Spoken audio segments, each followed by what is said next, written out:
narasumber utamanya Bapak Samsul. Oh Jadi begitu. iya nggak apa-apa Pak. Jadi memang yang menjadi narasumber utama Bapak Samsul, mungkin saya nanti hanya menambahkan saja mungkin apabila ada yang kurang. Mungkin saya persilahkan Pak Samsul. Oh baik ya. Monggo Pak Samsul. Oke, Pak Padal, terima kasih. Assalamualaikum Sama-sama. warahmatullahi Waalaikumsalam. wabarakatuh. Yang kami hormati Pak Padal selaku moderator, Pak Kakanrek Surabaya, Pak Heru Purwoko, Bu Nur Hasanah, Kabid PDSK, dan teman-teman semua dari Jawa Timur ini yang sudah lama tidak jumpa ini ya. Jadi dulu masih sering ini banyak yang nyapa akhirnya ya, karena sudah beberapa tahun ini nggak ketemu seperti itu. Assalamualaikum warahmatullahi wabarakatuh. Salam sejahtera bagi kita semua. Semoga kita semua diberikan kesehatan, dan saudara kita atau teman kita yang sedang sakit, terpapar COVID, semoga segera disembuhkan. Itu yang penting, itu dulu. Baik, saya tidak berpanjang lebar, tadi sudah dijelaskan oleh Pak Direktur terkait dengan sistem manajemen kinerja. Saya hanya mengulas sedikit dulu, menggarisbawahi apa tadi yang sudah semua disampaikan secara detail oleh Pak Direktur. Yang pertama, sistem manajemen kinerja ini diperuntukkan satu ya, untuk menghilangkan gap antara capaian organisasi dengan capaian individu. Jadi organisasi dan individu ini harus selaras. Itu yang pertama, itu tujuan pertama itu. Terus tujuan kedua adalah untuk memberikan pimpinan atau atasan fasilitas atau mengempower atasan untuk mengontrol kinerja orang-orang yang ada di bawahnya. Itu yang kedua itu. Yang ketiga adalah untuk meningkatkan value dari pelayanan atau produk yang dikeluarkan oleh PNS. Jadi itu, tiga itulah yang tujuan dibuatnya sistem informasi, sistem manajemen kinerja. Nah, kemudian ketika kita berbicara tentang sistem manajemen kinerja, mindset kita harus kita rubah nih. Kalau dulu mungkin bulan Januari kita membuat SKP, kemudian selesai, bye-bye, sampai ketemu bulan Desember, kan gitu kemarin. Seperti itu, mindsetnya seperti itulah. Sekarang, tadi sudah dijelaskan Pak Direktur, ini sistem bermulai dari perencanaan, kemudian pemantauan, pelaksanaan, dan pembinaan, kemudian penilaian, kemudian tindak lanjut. Itu satu sistem, satu siklus. Jadi dalam 1 tahun itu tidak berhenti. SKP ini tidak berhenti. Jadi dia Januari membuat perencanaan, Februari kita cek capaiannya atau kita pantau seperti itu. Nah, sebenarnya ini bukan hal yang baru, karena teman-teman, saya yakin teman-teman di BKD itu sudah melakukan penilaian-penilaian bulanan dan lain sebagainya. Cuma nanti itu dirangkul dalam satu sistem, yaitu pemantauan. Tapi pada kesempatan ini kita hanya berbicara tentang perencanaan kinerja saja. Perencanaan dulu kita buat karena kita diwajibkan untuk menyelesaikan perencanaan tersebut atau SKP yang baru 1 Juli tahun 2021. Ini sudah Agustus, ya nggak apa-apa lah. Memang waktunya sangat mepet, jadi yang penting kita buat dulu seperti itu. Baik, kira-kira seperti itu. Mbak Susan bisa di-share screen-nya. Jadi tadi mungkin sudah dijelaskan Pak Direktur. Saya mencoba menggarisbawahi tentang bagaimana cara kita menyusunnya. Jadi yang pertama diawali oleh adanya perjanjian kinerja. Jadi untuk menyusun ini tadi seperti saya sampaikan, harus ada keselarasan antara kinerja individu dengan kinerja organisasi. Artinya di sini ada 2 aspek, yaitu aspek organisasi dan aspek individu. Nah, aspek organisasi menurut Permen 48 ini disamakan dengan SKP dari pimpinannya atau JPT-nya. Jadi dulu kalau Pak Kepala Badan itu membuat 2 penilaian. Yang pertama penilaian capaian SKP secara individu, dan yang satunya adalah capaian dari lakip atau sakipnya. Nah, kalau sekarang enggak.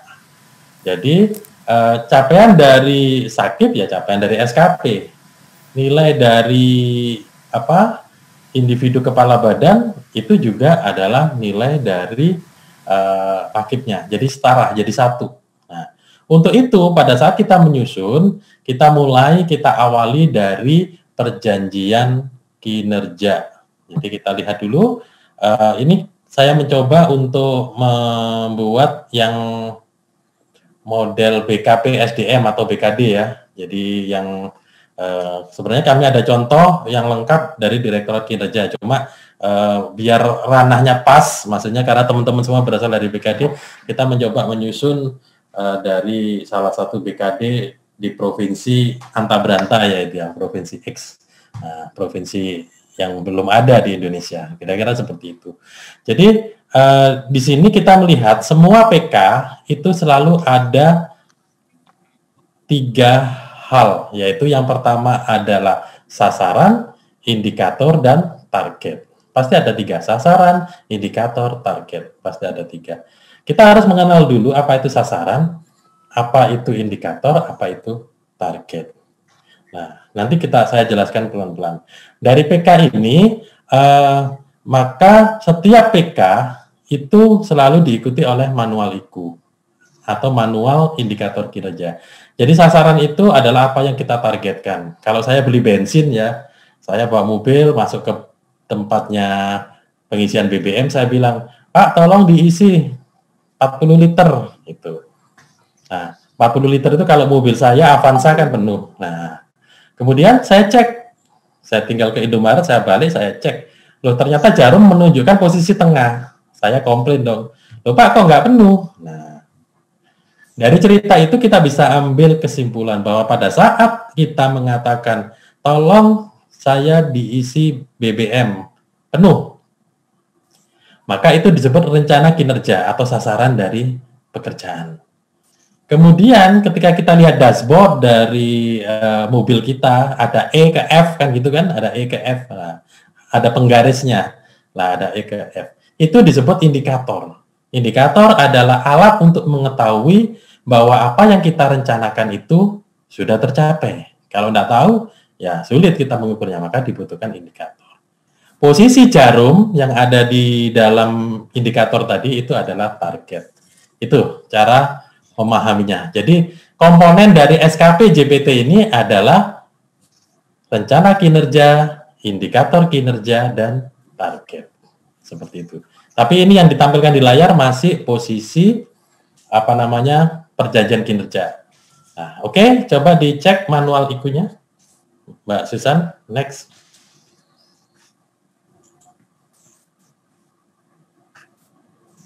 Belum berubah ya di layar saya? Ya, oke. Nah, manual IKU, manual indikator kinerja, ini adalah setiap PK selalu dilengkapi oleh indikator-indikator.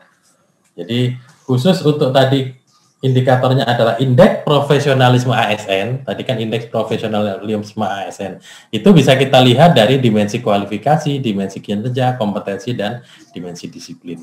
Jadi itu cara mengukurnya seperti itu. Jadi semua indikator kita harus, semua rencana kerja kita harus tahu bagaimana dia terselesaikan.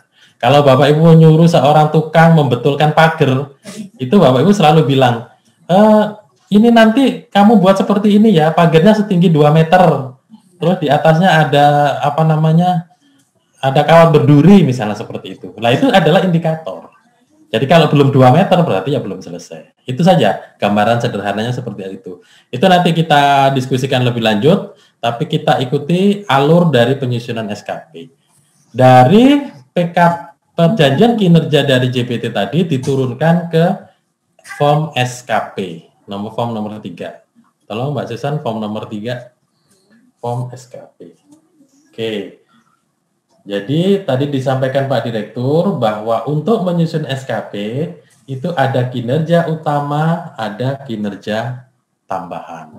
Kinerja utama terdiri dari perjanjian kinerja ditambahkan perintah pimpinan atau direktif kalau ada, dan ditambahkan inisiatif strategis atau rencana aksi, itu kalau ada. Jadi ada 3 jenis dari kinerja utama. Yang pertama, pelan-pelan ya, yang pertama adalah perjanjian kinerja. Jadi perjanjian kinerja yang tadi di sheet nomor 1 copy paste. Kita pindah saja ke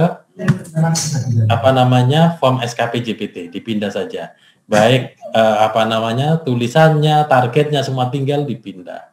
Kemudian sesudah dipindahkan kita lihat komponen yang kedua, yaitu apakah memang perlu ditambahkan rencana aksi, apakah memang perlu ditambahkan perintah yang lain.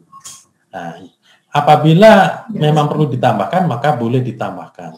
Jadi sebagai contoh, ketika seorang sekban ya, sekretaris badan memiliki seperti ini, terwujudnya sistem pengelolaan kepegawaian berbasis merit system, indeks sistem merit, terwujudnya SDM ASN yang berintegritas dan profesional diukur dengan ini.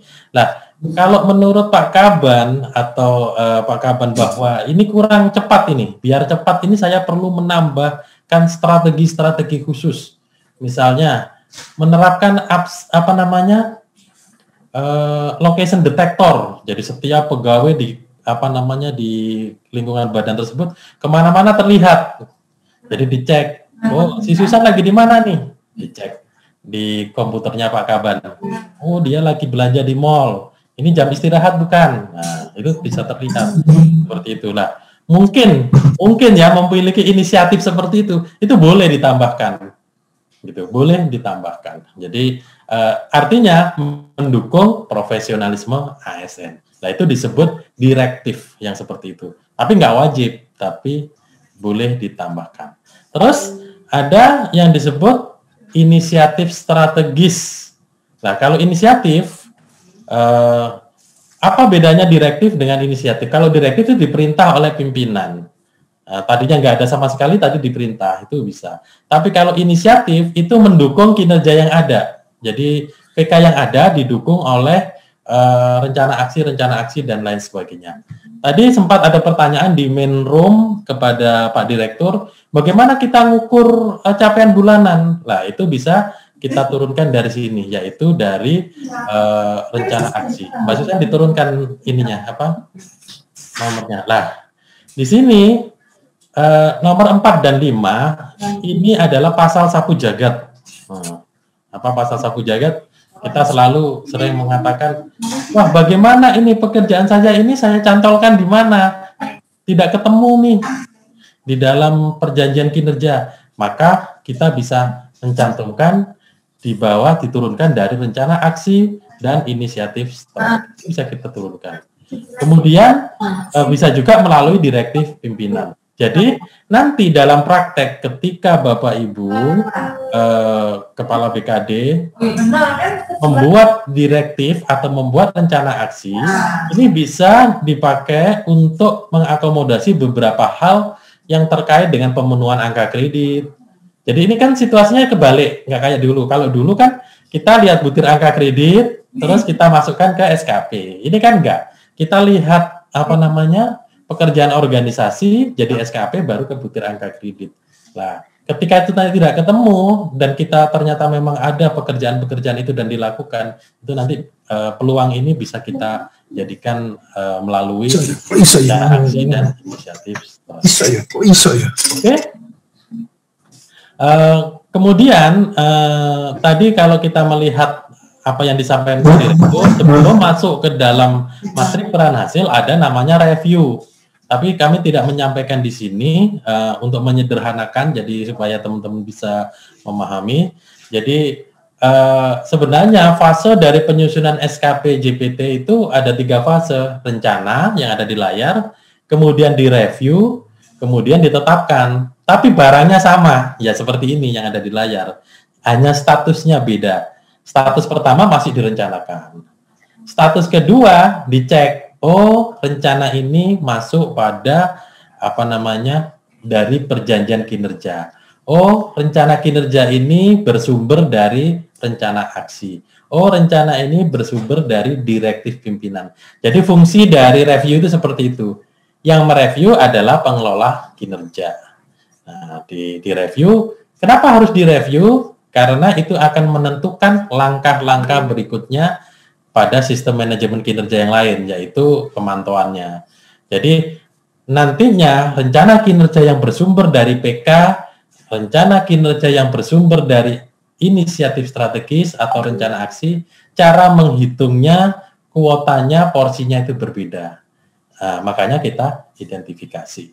Nah, tapi nanti tidak usah khawatir karena nanti kita akan mengembangkan sebuah sistem informasi kinerja secara nasional dan berbagi pakai, artinya dari BKD Kabupaten Kota se-Indonesia bisa langsung akses tanpa perlu instalasi, hanya cukup menggunakan akses internet itu saja. Jadi nanti cara menghitung apa recording in progress. Tidak terlalu membahas lebih detail di sini karena nanti itu akan dikerjakan by system. Jadi yang penting sekarang bagaimana kita bisa menyusun SKP sasaran kinerja pegawai. Baik, sesudah dilakukan review ditetapkan SKP, kemudian kita lanjut kepada matrik peran hasil. Lanjut Mbak Susan, matrik peran hasil. Next. Nah, sebelum menyambung, saya ingin teman-teman mengetahui ini ujung akhirnya kemana sih, gitu ya? Ujung akhirnya kemana sih? Gambaran gajahnya itu SKP ini seperti apa? Saya coba membuat ilustrasi ya. Berarti SKP JPT, kemudian SKP JPT itu terdiri dari 3 fase, yaitu rencana, review, dan penetapan. Barangnya sama tapi statusnya beda. Jadi rencana SKP JPT itu ada rencana SKP JPT, review, penetapan. Itu SKP JPT. Kemudian turun ke matrik peran hasil. Matrik peran hasil itu adalah posisi di tengah-tengah. Jadi posisi di tengah-tengah yang inti tujuannya adalah untuk membagi atau mendistribusikan pekerjaan-pekerjaan organisasi ke dalam pekerjaan-pekerjaan individu. Jadi itu matrik peran hasil fungsinya di situ.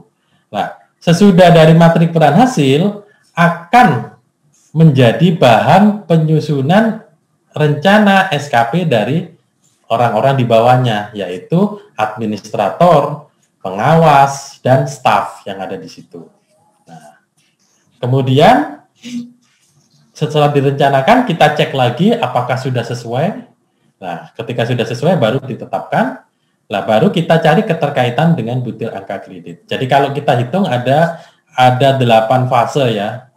Pertama rencana SKP JPT, kedua review SKP JPT, ketiga penetapan SKP JPT, nomor 4 matrik peran hasil, nomor 5 rencana SKP jabatan administrasi atau jabatan fungsional, nomor 6 review SKP jabatan administrasi atau jabatan fungsional, nomor 7 penetapan SKP jabatan administrasi atau fungsional, dan nomor 8 adalah lampiran keterkaitan dengan butir angka kredit. Jadi ada 8 itu yang harus kita buat. Tapi bisa kita singkat untuk rencana, review, jadi satu aja. Jadi rencana jadi SKP JPT, matrik peran hasil, dan SKP jabatan yang di bawahnya administrasi atau fungsional. Jadi kita sekarang sudah masuk ke wilayah matrik peran hasil. Recording in progress. Matrik peran hasil itu adalah yang di tengah-tengah ya, jadi membagi dari atas ke bawah. Nah, cara menyusun matrik peran hasil. Kalau kita ngomong peran dan hasil gitu ya, peran itu berarti orang, nama orang, hasil itu hasilnya apa. Nah, untuk menyusun matrik peran hasil paling gampang kita itu harus melihat gambaran keseluruhan organisasi. Jadi kita seolah-olah naik ke atas itu ke helikopter gitu, kita lihat BKD dari atas. Nah, di situ ada apa? Oh, di situ ada kepala BKD. Di sebelahnya ada sekretaris badan. Oh, di bawahnya ada 4 kabid atau 5 kabid, saya lupa. Nah, itu adalah gambaran dari organisasi tersebut yang nantinya kita turunkan ke dalam matrik peran hasil. Nah, kemudian di sini kita hubungkan dari 5 gambaran tersebut, kita hubungkan. Oh, dari rencana kinerja dari Pak Kaban itu, yang rencana kinerja ini cocoknya turun ke bidang mana? Rencana kinerja ini cocoknya turun di bidang mana? Kalau rencana kinerjanya terkait dengan serapan anggaran, ya pasti cocoknya di Pak sekretaris badan. Tapi kalau rencana kinerja terkait pelayanan kenaikan pangkat, ya cocoknya di kabit mutasi, kan seperti itu, atau kabit kenaikan pangkat. Jadi itu bisa kita lihat seperti itu. Jadi sebenarnya ini bukan hal yang baru dan teman-teman juga harusnya tidak mengalami kesulitan. Cuma yang dibedakan tadi dari SKP lama dengan SKP baru adalah dari kerja menjadi kinerja. Itu aja yang perlu kita rubah. Jadi saya yakin teman-teman sudah membuat SKP di Jawa Timur ini, sudah pada membuat. Saya juga sudah keliling kemana-mana di sana membantu teman-teman membuat. Cuma yang membedakan, yang dulu SKP itu berbasis aktivitas, sekarang berbasis hasil. Jadi kalau dulu pengemudi atau driver itu tugasnya satu, memanaskan mesin tiap hari, memanasi mobil. Kedua, mencuci mobil tiap hari. Ketiga, memperbaiki kerusakan kecil. Keempat, memastikan surat kendaraan hidup. Nah, itu adalah aktivitas-aktivitas. Kita coba untuk bertanya, kita tanyakan dulu ke hati kita, ke diri kita. Dari aktivitas-aktivitas itu hasilnya apa? Jadi dari aktivitas driver tadi hasilnya adalah mobil dinas selalu siap dipakai. Nah, itulah kinerja. Jadi kalau kita kemarin membuat SKP-nya sudah cascading dari atas ke bawah, sudah selaras. Jadi buatnya, soalnya kemarin saya lihat macam-macam. Ada SKP yang dibuat dari bawah ke atas. Nah, ini yang kita pakai yang dari atas ke bawah. Jadi kalau di tempat Bapak Ibu saat itu membuat SKP-nya sudah dari atas ke bawah, sudah top down, eselon 2 ke eselon 3, eselon 3 ke eselon 4, eselon 4 ke pelaksana, maka kita bisa meringkas, memperpendek, melakukan shortcut. Jadi misalnya tadi pengemudi tinggal mobil dinas siap dipakai. Misalnya resepsionis menerima telepon, mencatat pesan, menyambungkan telepon menjadi penelpon terlayani sesuai dengan SOP. Seperti itu. Jadi untuk mengubah dari kerja menjadi kinerja itu, yang pertama kita tanyakan di hati kita hasilnya apa. Nah, sesudah ketemu hasilnya apa, hasil yang terbaik seperti apa dan gunanya itu apa. Kalau kita melihat seperti itu. Jadi misalnya di situ ada kata-kata draft rekomendasi proyeksi kebutuhan 5 tahun siap dirapatkan di tingkat pimpinan. Misalnya di layar itu kan ada seperti itu. Nah, draft rekomendasi itu adalah hasil. Pasti sebelum ada hasil ada proses. Misalnya mengetik dokumen, kemudian mencetak mencetak ABK, melakukan rapat dan lain sebagainya. Itu adalah hasilnya atau draft rekomendasi proyeksi. Nah, draft ini kualitasnya seperti apa? Pada saat ini kualitasnya adalah bisa dipakai untuk rapat di tingkat pimpinan sebelumnya. Nah, itulah yang disebut kinerja. Ada hasil, ada value, ada nilai. Seperti tujuan tadi yang saya sampaikan. Layanan atau produk yang dibuat ASN memiliki nilai. Itu kinerja. Baik, kita kembali ke laptop. Kita coba menjelaskan materi peran hasil. Jadi di sini di atas itu ada rencana kinerja 1 JPT. Tadi terwujudnya sistem pengelolaan kepegawaian berbasis apa ini? Merit system ya? Berbasis merit system. Seperti itu. Kemudian kita turunkan menjadi intermediate outcome. Nah, apa ini intermediate outcome? Bahasa apa ini? Di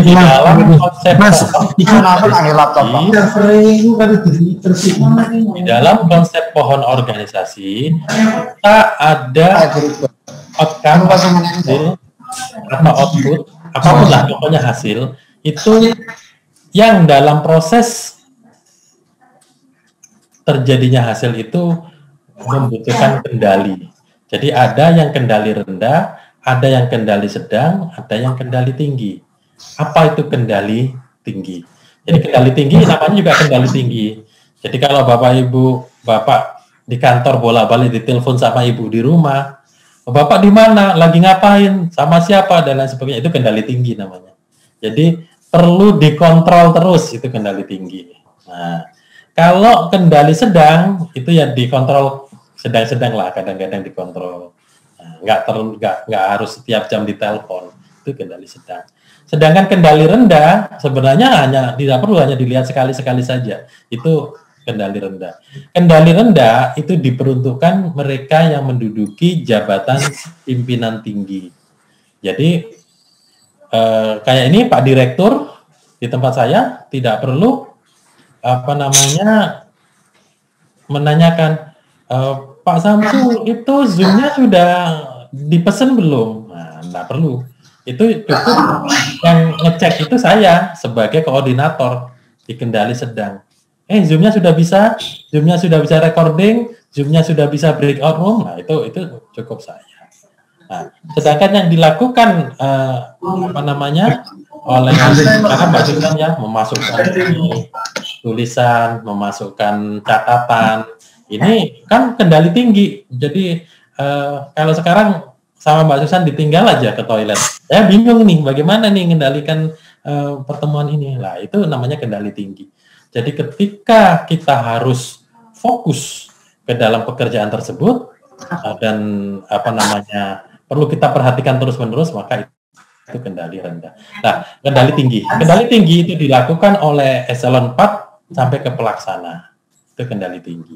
Kendali sedang dilakukan oleh koordinator, kepala bidang, ketua tim, atau ketua poja. Itu kendali sedang. Nah, kendali sedang ini namanya juga sedang, ke bawah bisa, ke atas bisa. Kalau di bawahnya pas nggak ada, ya dia harus handle. Kalau di atasnya atau pimpinannya ada masalah, dia juga harus backup. Nah, itu kendali sedang. Jadi kendali sedang ini disebut intermediate outcome. Seperti itu ya. Baik, dari terwujudnya sistem pengelolaan kinerja berbasis merit system, di sini ada beberapa kendali sedang atau intermediate outcome yang diturunkan ke kepala bidang pengadaan, pemberhentian, dan informasi pegawai. Jadi ini di PKD Antabranta seperti ini, yaitu perencanaan kebutuhan pegawai berdasarkan sistem merit siap ditetapkan. Jadi produknya apa? Perencanaan kebutuhan pegawai. Dengan menggunakan sistem merit, tentunya cara merencanakannya, dan sudah siap ditetapkan, yang menetapkan kepala PKD. Kemudian sebelahnya lagi ada dokumen sistem merit untuk sub unsur perencanaan kebutuhan pengadaan siap dibahas pimpinan. Jadi sistem merit itu kan banyak macam-macam. Nah, tidak semua turun ke kabit ini, tidak semua turun ke kabit kabit pengadaan, tapi hanya unsur perencanaan kebutuhan dan pengadaan. Bagaimana dengan unsur kinerja dan lain sebagainya, bisa jadi turun ke yang lain. Nah, ini intermediate outcome yang kedua. Terus selanjutnya, seleksi pegawai yang transparan dan akuntabel. Ini juga turun ke sini. Jadi 3 intermediate outcome yang mensupport atau mendukung kepegawaian berbasis merit system itu ada di kabit ini. Kemudian kita turunkan apa yang dikerjakan oleh kabit ini ke dalam mereka yang ada di bawahnya, kasubit, kepala sub bidang. Ada 3 kasubit di sini. Pengadaan, di bawahnya lagi itu saya kasih kode 1A. Di bawahnya lagi yang 1B, kasubit data dan informasi. Yang 1C, kasubit organisasi profesi ASN. Jadi di situ ada yang diidentifikasi dengan warna berbeda ya. Berarti yang di atas itu yang telurasin itu warnanya itu adalah kasubit nomor 1, yaitu pengadaan dan pemberhentian. Kita lihat tugasnya dia dalam menghasilkan atau mendukung hasil apa yang harus dia siapkan untuk mendukung intermediate outcome dari kepala bidangnya. Nah, jadi di situ kita bisa lihat bahwa itu ada tersedianya peta jabatan, draft peta jabatan, draft peta jabatan dan rencana kebutuhan pegawai. Nah, dulu mungkin teman-teman masih ingat di PP 46 itu ada taksonomi manajerial kan? Jadi ada kalau yang stafnya mengetik, eselon 4-nya memverifikasi ketikan stafnya, eselon 3-nya merumuskan, eselon 2-nya menetapkan, kan begitu. Dulu kita pernah seperti itu. Nah, sebenarnya itu juga sama. Di sini ada leveling. Cuma levelingnya itu tergantung tadi, apakah kendali tinggi, kendali rendah, atau kendali sedang. Kalau dulu, apakah levelingnya berdasarkan struktur. Kalau sekarang berdasarkan tingkat kendalinya. Seperti itu. Jadi, di pelaksana bisa ada draftnya, di kasubitnya juga bisa. Tapi yang pelaksana coba dibedakan draft peta jabatan dan rencana kebutuhan pegawai untuk jangka menengah siap ditelaah, baru ditelaah dulu. Nah, sesudah ditelaah baru draft peta jabatan dan rencana yang memproyeksikan 5 tahun baru dibuat. Oh, draftnya diparaf lah. Nah, kalau dulu kan bunyinya kasubitnya memparaf draft peta jabatan, dulu kan begitu. Nah, sekarang enggak, draft peta jabatan itu ada. Jadi itu seperti itu yang yang akan kita lakukan, yang memproyeksikan kebutuhan 5 tahun.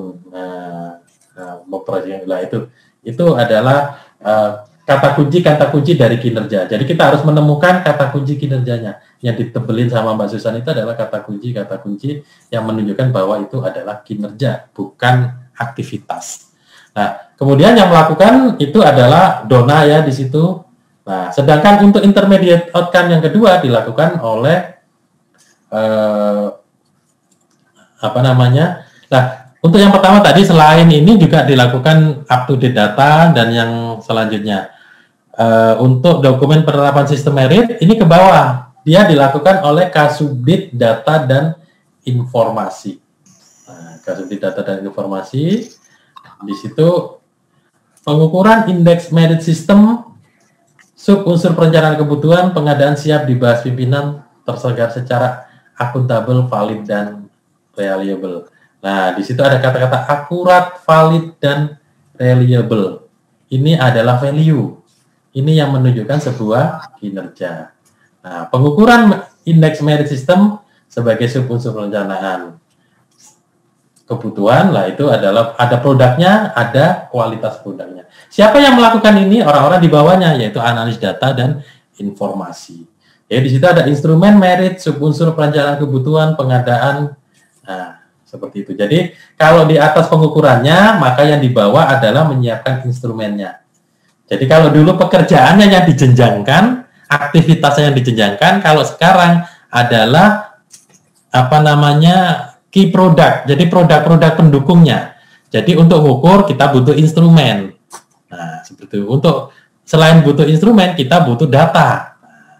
Butuh instrumen itu terlaksana. Seperti itu. Jadi yang kita bagikan itu pekerjaannya. Seperti itu. Selanjutnya ketika kita sudah coba kita lanjut ke 1C untuk Kasubdit organisasi dan profesi. Di sini melakukan pekerjaan yang terkait dengan kebijakan perlindungan hukum. Jadi kebijakan perlindungan hukum siap dibahas di rapat pimpinan. Jadi produknya ada draft kebijakan, siap dibahas di rapim itu sifatnya atau value-nya. Kemudian draft kebijakan, program persiapan pensiun juga, terus pelatihan pensiun dilaksanakan tepat waktu. Itu sesuai dengan intermediate outcome yang ada di atas. Coba naikkan ke atas, Mas Susan. Di sini ada perlindungan pelayanan ASN yang tersangkut masalah hukum karena pekerjaannya berjalan sesuai NSPK. Kemudian PNS yang akan pensiun menerima pembekalan 1 tahun sebelum BUP. Nah, terus yang terakhir itu adalah terselenggaranya sistem merit, tadi masuk yang ke bawah ya, bukan nyambung ke sini, tapi nyambung yang Kasubdit Kasubit nomor 2. Nah, seperti ini ya, Kasubit nomor 2 di sini. Jadi masuk di sini yaitu data kepegawaian berbasis teknologi yang dapat di cross check dengan sistem kepegawaian lainnya dan lain sebagainya. Nah, matrik peran hasil ini seperti shopping list. Jadi seperti halnya kalau kita buka Tokopedia gitu ya, atau Bukalapak gitu ya. Semua pekerjaan kita beber habis. Kita beber habis semua. Kemudian di situ kalau kita lihat di Tokopedia kan ada yang murah sampai yang mahal, yang asli sampai yang palsu sama KW, yang umum sampai yang tidak umum, ada semua. Jadi pekerjaan kita beber di situ. Kemudian kita masukkan ke keranjang belanja, shopping basket, shopping list, kita ambil.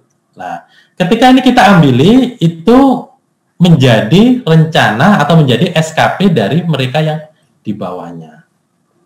Ya, dalam hal ini karena bidang pengadaan, maka dia menjadi SKP Kabid Pengadaan. Jadi Mbak Susan, tolong sheet-nya dilihatkan semua. Jadi di sini dari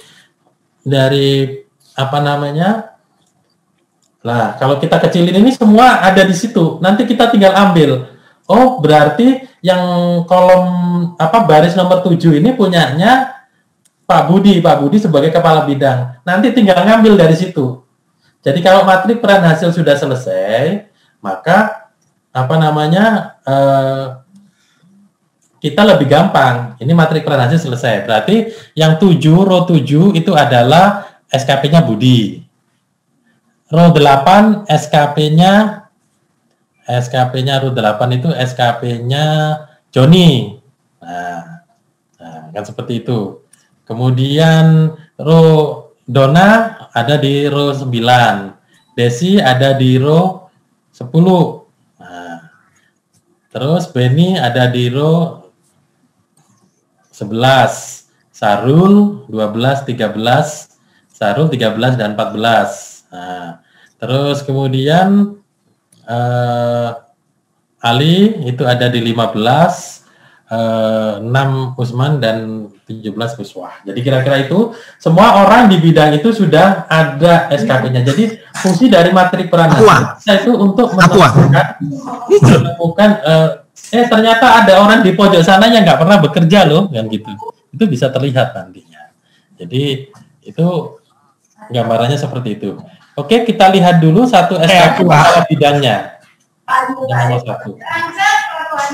Ada SKP kepala bidang. Kita ambil dari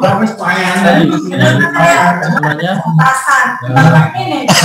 rencana kinerja dari atasan langsung. Nah, itu rencana kinerja atasan langsung diisi dari TK-nya direktur, dari terwujudnya kedua.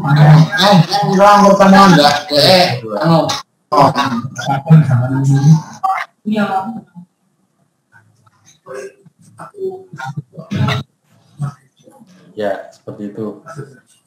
Jadi di situ ada rencana kinerja atasan langsung yang kebalik Mbak Susan, itu yang dinilai yang sebelah sana. Oh ya, yang betul. Kalau BKP SDM yang kanan. Ya. Nah, itu Kabid. Aslinya itu Pak Budi itu namanya. Bikin sakti. Apa keturunan gimana sih? Oh, yang mau ngambul. Habis itu cuma. Host dibantu untuk unmute yang masuk suaranya.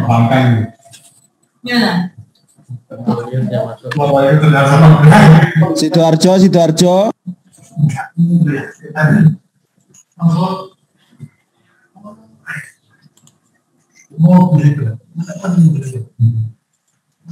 Sidoarjo dikondisikan.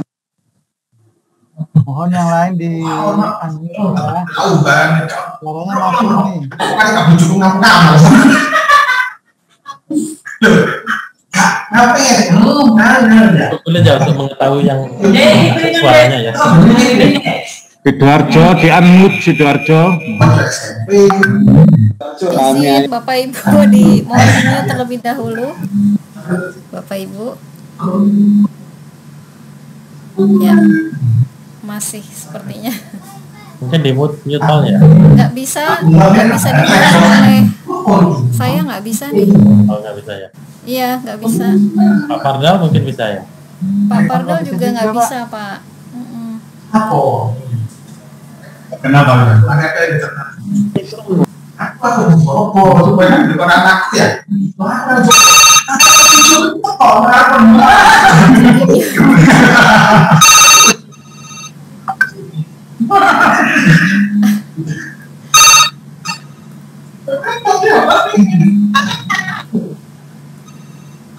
Oke, udah ya. Ya, dilanjut. Baik. Silakan. Terima kasih. Jadi ini kita dapatkan langsung yang diintervensi. Itu artinya rencana kinerja dari GPT-nya, dari Dr. X tadi. Rencana kinerjanya apa ya itu? Oh, keluarnya. Nah, diambil aja. Ya.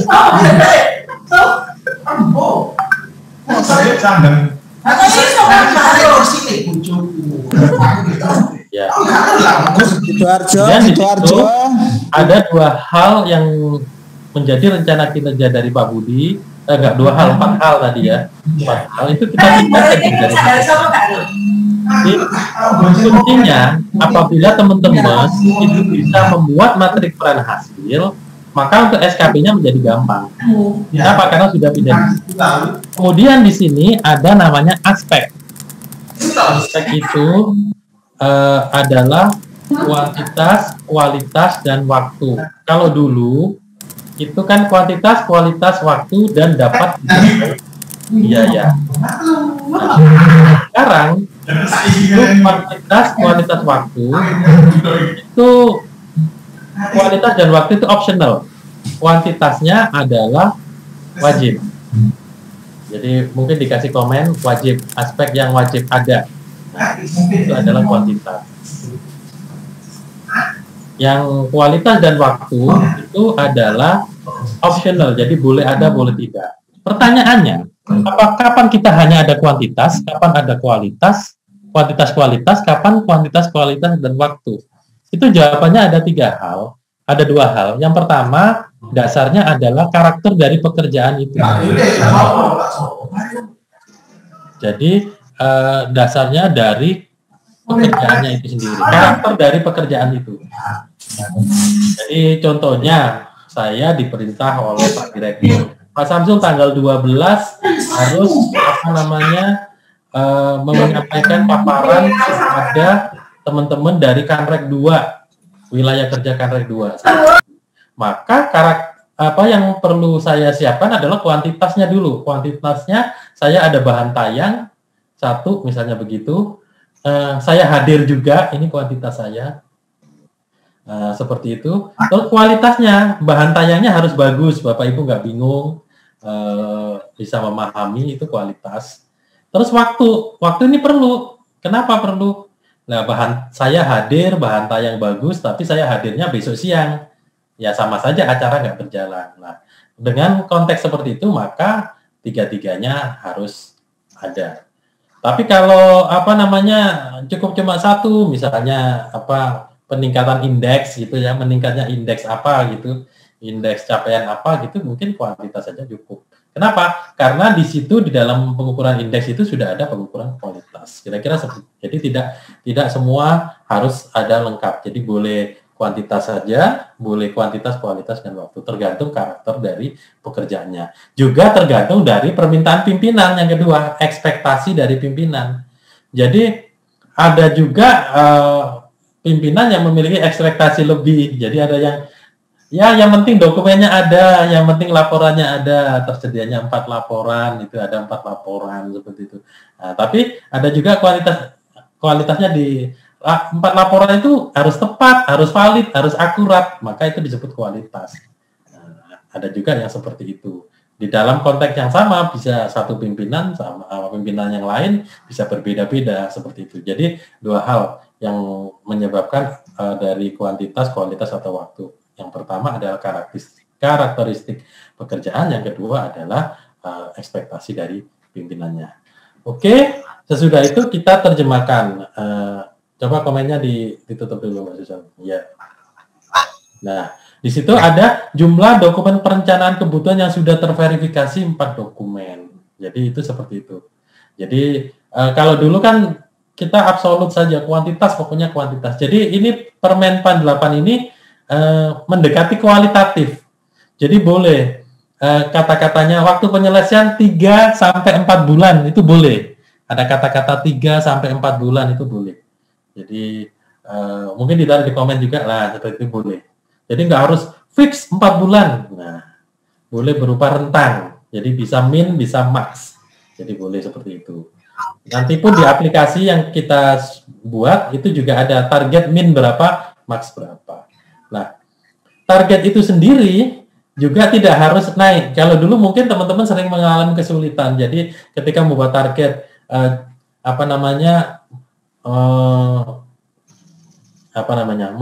memadamkan gedung gitu kan, atau kalau pemulasara jenazah itu memandikan jenazah seperti itu. Jumlahnya 500, ternyata yang meninggal nggak sampai 500. Nah, sampai dimandikan 2 kali biar targetnya terpenuhi kan gitu.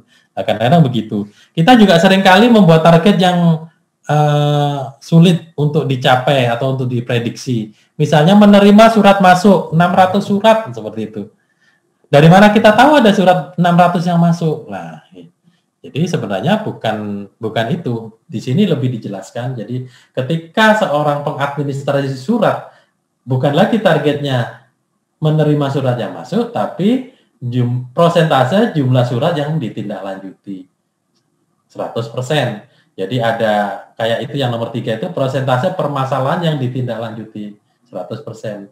Jadi bukan surat permasalahan yang dijawab, tapi permasalahan yang ditindaklanjuti. Nah, artinya ada 10 permasalahan, ya 10 ditindaklanjuti. Ada 20, ya 20. Seperti itu. Nah, baru yang kedua dikualitaskan persentase permasalahan yang berhasil disolusikan. Tidak semua masalah kita bisa berhasil mensolusikan. 80. Nah, target ini juga bisa normal, bisa khusus. Apa itu normal dan khusus? Contoh, pelayanan KTP. Pelayanan KTP itu 5 jam, misalnya gitu. Misalnya ada SOP-nya, pelayanan KTP 5 jam. Seperti itu. Kemudian, kalau kita mengurus KTP 3 jam selesai, itu lebih bagus apa lebih jelek? Lebih bagus kan? Standarnya 5 jam, selesai 3 jam. Nah, itu disebut target khusus. Nah, kalau target normal, ya normal aja. Jadi, jumlah siswa yang lulus dengan nilai di atas 85, misalnya begitu. Semakin banyak siswa yang lulus dengan nilai di atas 85, semakin bagus. Itu normal. Nah, misalnya menurunnya tingkat pelanggaran disiplin. Ini persentase keluhan pelayanan tes, ini normal apa khusus? Nah, kurang dari 1%. Nah, semakin sedikit, semakin bagus. Nah, ini khusus, gitu loh. Nah, itu kita identifikasi juga. Jadi dalam proses review nanti kita identifikasi. Jadi yang kita identifikasi adalah sumber dari rencana pekerjaan, kemudian kondisi khusus itu bahasanya adalah dikasih definisi aja Mas Susan. Kondisi khusus apabila gitu biar clear. Jadi apabila semakin sebentar ada bahasanya yang baku di dalam Permenpan, saya cek.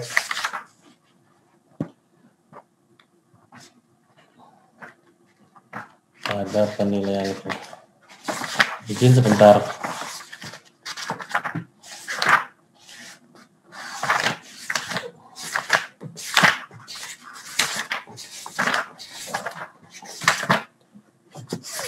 Oke, penilaian kinerja. Ya, kondisi khusus itu bahasanya adalah disebut kondisi normal, realisasi, kondisi khusus ya, realisasi yang nominal atau angkanya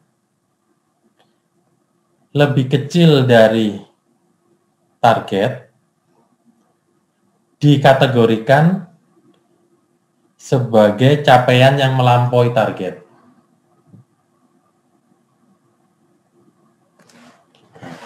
Ya, udah itu aja. Nah, kalau kondisi normal itu berarti lebih besar, lebih bagus. Nah, seperti itu. Nah, kira-kira seperti itu. Apa diketik juga ya? Kondisi normal. Sebentar. Jadi kalau kondisi normal adalah sebentar.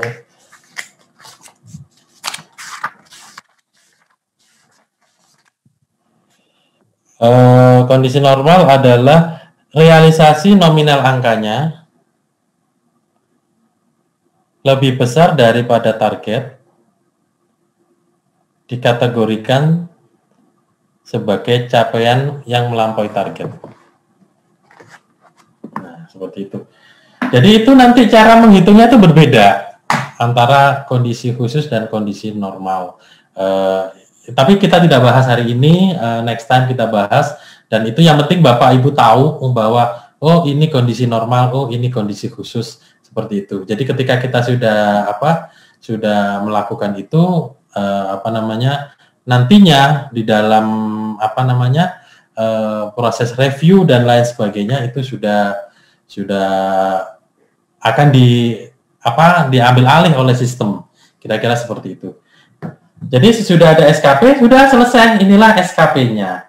Seperti ini SKP yang baru seperti ini. Jadi sifatnya cukup kualitatif ya, nggak semua boleh 3-4 bulan, boleh laporan, tersedianya laporan 5 hari sesudah pelaksanaan kegiatan itu boleh, seperti itu. Jadi nggak harus angka-angka kayak dulu. Jadi ini sangat kualitatif. Kira-kira seperti itu. Mungkin saya berikan waktu ke Mbak Susan kalau mau ada yang ditambahkan sebelum kita ke tanya jawab. Jadi ini gambarannya SKP-nya seperti ini. Nah, terus di sini saya masih ada lagi yang kelupaan. Dari rencana kinerja ini seperti PNS yang akan pensiun menerima pembekalan 1 tahun sebelum BUP. Nah, ini nanti kalau jabatan fungsional itu dicarikan dicarikan keterkaitannya. Tapi mungkin karena di daerah belum ada penyederhanaan birokrasi, tidak ada yang perlu menarik keterkaitan dengan butir angka kredit. Sebagai contoh seperti ini, saya kan tadinya Kasubdit evaluasi dan penilaian kinerja. Sekarang menjadi koordinator evaluasi. Nah, ketika saya mendapatkan tugas atau menyelesaikan salah satu kinerja dari Direktorat Kinerja, yaitu menjawab permasalahan dari proses kinerja, maka yang saya lakukan satu, membuat telaah. Kedua, mencari referensi. Ketiga, menerjemahkan referensi karena dalam bahasa Inggris. Keempat, baru membuat kajian telaah. Jadi dari satu kegiatan tadi, saya bisa melakukan beberapa aktivitas yang bernilai beberapa angka kredit. Nah, untuk satu rencana kerja, bukan kegiatan. Untuk JFT, satu rencana kerja bisa diuraikan menjadi lebih dari satu atau beberapa butir kegiatan dalam angka kredit. Dalam butir angka kredit. Ya, seperti itu. Jadi kerjaan saya cuma jawab surat tadi, tapi dalam menjawab surat, saya melakukan beberapa hal yang bernilai angka kredit. Jadi ini memang dibalik, sistemnya dibalik. Dari kinerja organisasi turun ke individu, baru dicari keterkaitannya dengan butir angka kredit. Kalau dulu enggak, butir angka kredit masuk ke SKP. Jadi artinya urut-urutannya itu memang dari organisasi ke individu. Oke, sebelum saya kasih kesempatan ke Mbak Susan, saya mengulangi lagi. Jadi yang pertama adalah rencana SKP JPT, yang kedua adalah review SKP JPT, yang ketiga adalah penetapan SKP JPT. Ini adalah statusnya, yang di sini artinya adalah form SKP JPT, ada posisi rencana, ada posisi review, ada posisi penetapan. Yang selanjutnya adalah matrik peran hasil, yang sekarang ini ada di layar itu matrik peran hasil. Yang selanjutnya adalah rencana SKP jabatan administrasi, jabatan fungsional. Jadi administrasi ya kapit, ya kasih, ya staf. Jadi di sini kita kasih contoh semua. Coba dilihatkan Mbak Susan yang ke staf. Jadi di sini ada SKP-nya masing-masing, ada Uswa, ada Usman, ada apa namanya Kasubit yang satunya, ada SKP-nya. Itu saya kasih kode ya. Kalau yang 1A berarti Kasubit nomor 1, 1B berarti Kasubit nomor 2, 1C berarti Kasubit nomor 3. Jadi itu seperti itu saya kasih apa namanya kode biar Bapak Ibu nanti bisa men-track. Oh, ini diturunkan dari matrik peran hasil yang ini. Oh, ini diturunkan dari matrik peran hasil yang ini. Kira-kira seperti itu. Baik, kira-kira seperti itu untuk sementara yang bisa kami sampaikan karena waktunya juga nggak panjang. Jadi biar banyak tanya jawabnya. Mungkin Mbak Susan bisa menambahkan mungkin tadi yang saya kelewatan atau bagaimana. Waktu saya kembalikan ke Mbak Susan sebelum tanya jawab. Mohon maaf kalau ada kesalahan dalam berucap. Wassalamualaikum warahmatullahi wabarakatuh. Waalaikumsalam warahmatullahi wabarakatuh. Waalaikumsalam warahmatullahi wabarakatuh. Izin Bapak Ibu sekalian, apakah suara saya sudah terdengar dengan baik? Kecil Mbak Susan, kurang keras. Halo?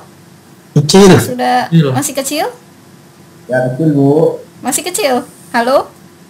Ya Bu. Sudah terdengar atau masih kecil ya Bapak Ibu? Masih kecil Bu. Sudah jelas. Sudah terdengar tapi masih kecil. Kurang rangin Bu suaranya. Sebentar ya Bapak Ibu.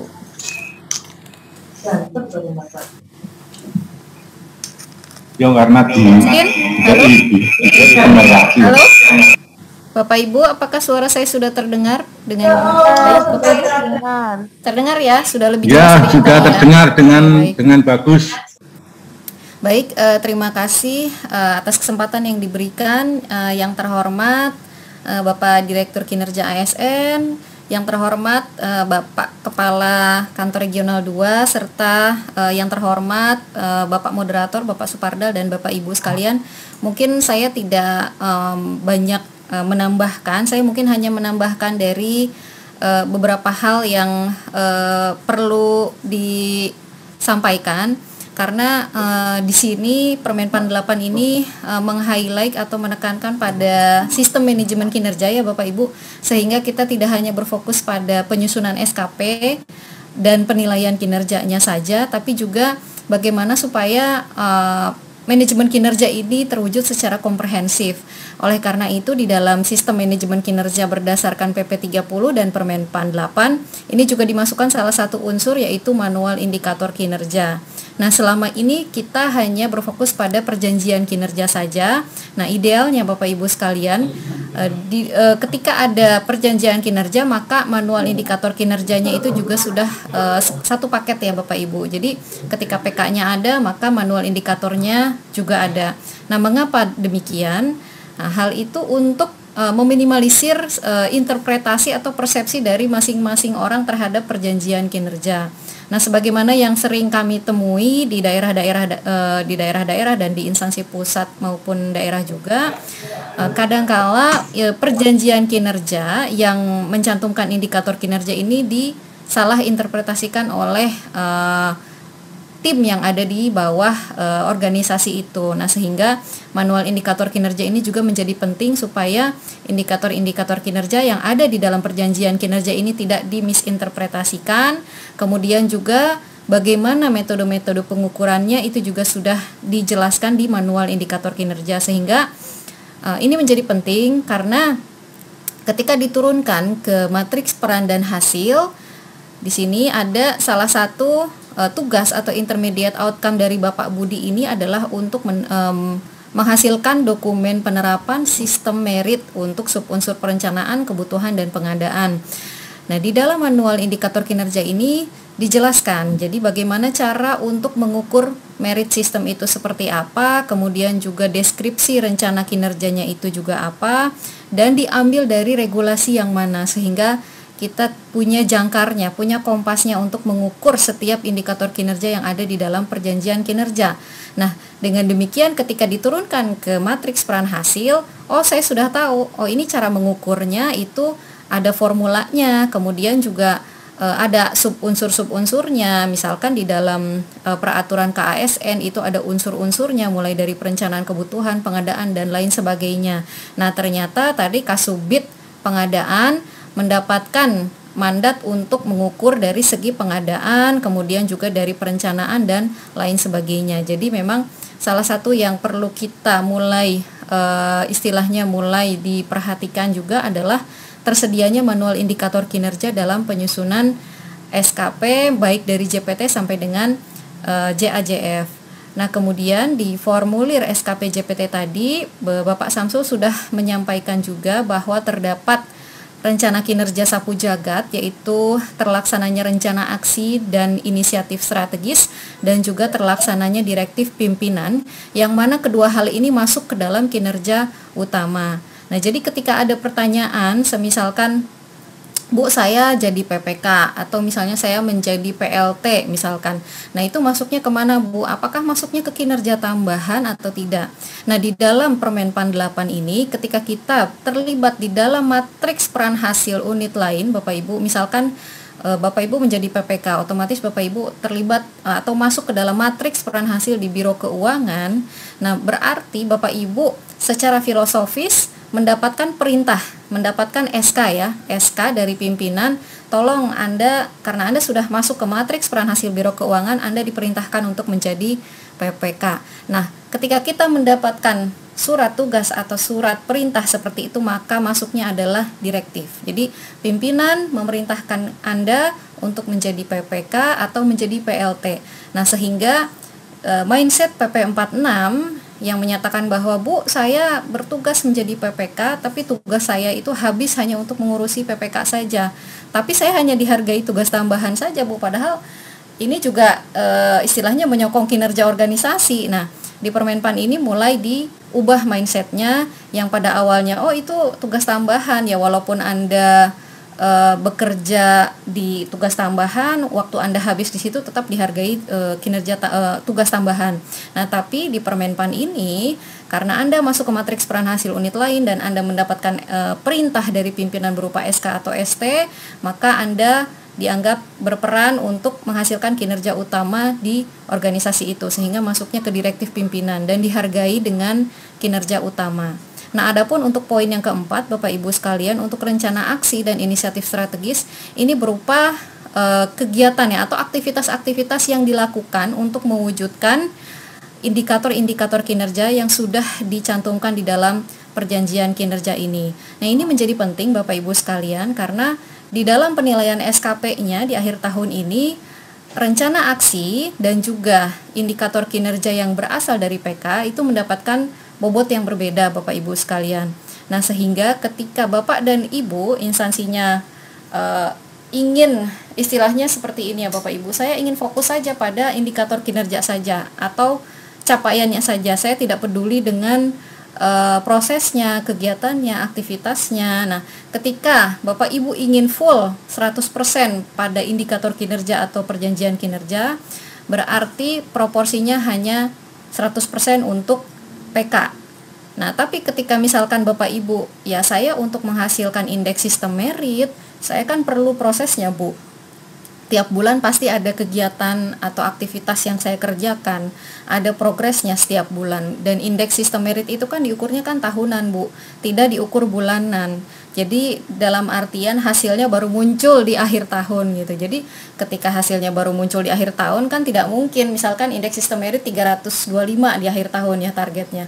Nah, bulan awal 50, 20. Nah, itu tidak seperti itu Bu pengukurannya, tapi hanya dilakukan di akhir tahun sekali gitu. Nah, jadi bagaimana dengan kegiatan-kegiatan yang sudah saya lakukan setiap bulannya? Nah, oleh karena itu ada yang dinamakan rencana aksi.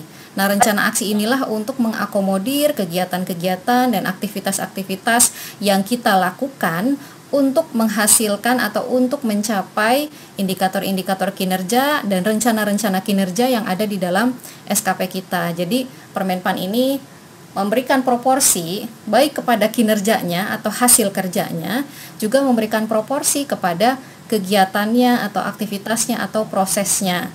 Namun di dalam pembobotannya tentunya rencana aksi dan inisiatif strategis ini bobotnya hanya maksimal 40 saja bobotnya.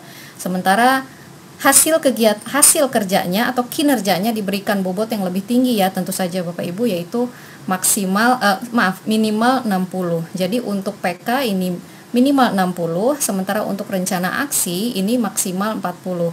Nah, rencana aksi inilah juga yang di dalam sistem kami itu nanti masuk menjadi salah satu instrumen untuk menghitung atau menghasilkan data untuk pemberian TPP. Nah, mungkin penambahan dari saya demikian saja.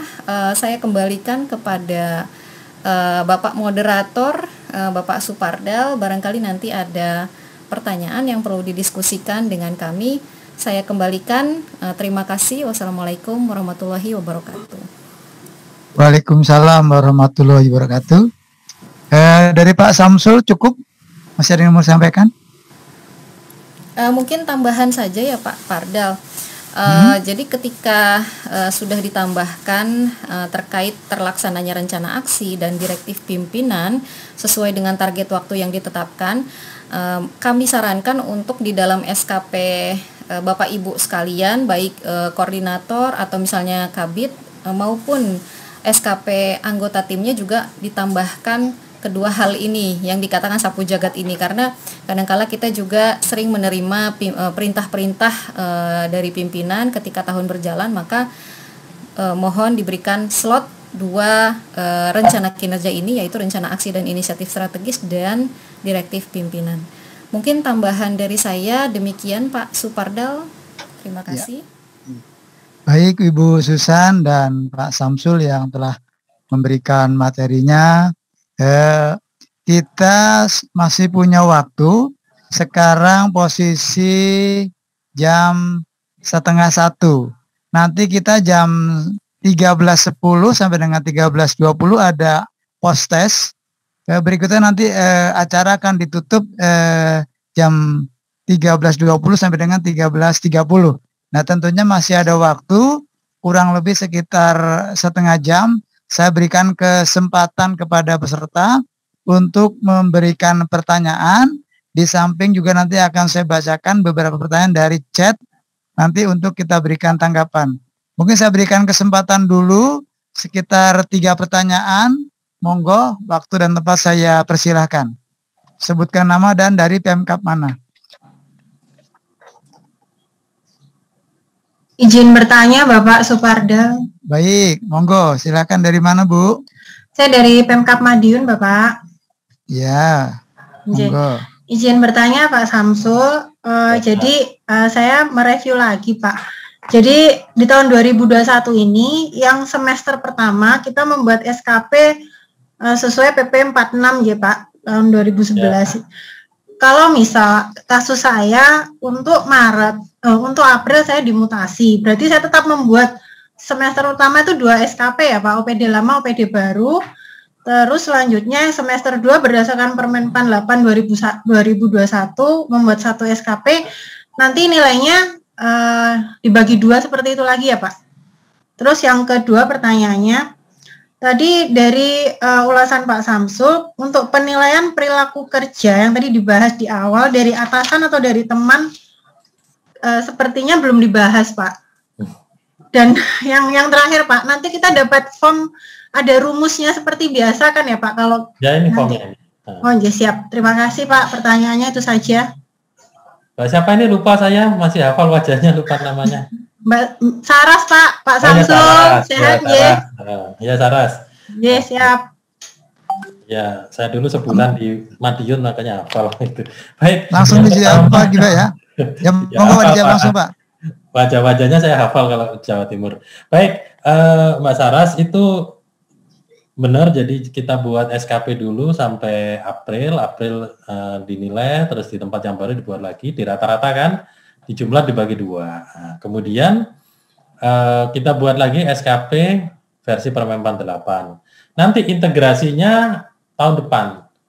Nah, nanti kita share juga apa namanya form integrasi. Jadi nanti kita bisa konversi ya, kita masukkan nilai SKP PP 46 itu nanti akan muncul nilai dari PP 8, Permenpan 8. Kenapa? Karena skalanya beda. Kalau di Permenpan 8 ini kan 120. Baiknya juga satunya 76, satunya 90 kan gitu. Jadi ada Excel untuk konversi seperti itu. Terus perilaku ya. Mbak Susan deh yang jelaskan perilaku. Beliau yang ngurusin perilaku. Izin Mbak Susan. Iya, baik. Mungkin saya izin share screen terkait penilaian perilaku di dalam Permenpan ini, sebagaimana yang kita ketahui bahwa masih mengakomodir penilaian perilaku dari atasan langsung dan juga dari atau yang mempertimbangkan rekan kerja setingkat dan bawahan langsung. Nah, untuk penilaian dari atasan langsung, bobotnya adalah tentu saja 100% dari atasan langsung, sementara dari rekan kerja yang mempertimbangkan rekan kerja setingkat dan bawahan langsung diberikan pembobotan yang berbeda. Jadi 60% untuk SKP dan 30% untuk 40% untuk perilaku kerja. Nah, sementara untuk penilaian dari atasan langsung, penilaian perilaku kerjanya bobotnya 30, sementara dari SKP-nya adalah 70%. Nah, di sini ada sedikit perbedaan dengan penilaian perilaku yang sebagaimana tercantum di dalam PP 46. Nah, di dalam Permenpan kita mengenal ada yang dinamakan standar perilaku kerja. Nah, standar perilaku kerja inilah yang kita jadikan dasar untuk menilai perilaku berdasarkan aspek-aspek perilaku yang ada di dalam PP 30. Nah, di dalam Permenpan dan di dalam PP 30 ini Bapak Ibu sekalian, untuk setiap aspek perilaku kerja sudah ada definisi dan juga ada level perilaku kerjanya. Nah, kebetulan kami yang membuat standar perilaku kerja ini BKN ya, termasuk juga Pak Pardal juga ya Bapak ya. Nah, ini kami menyusun instrumen dan juga level-level perilaku kerja dari 1 sampai dengan 7. Nah, sehingga nanti Bapak Ibu sekalian ketika menilai seseorang sudah ada standar dan ukurannya. Nah, selain level, di sini juga ada indikator perilaku kerja yang merupakan definisi dari setiap levelnya.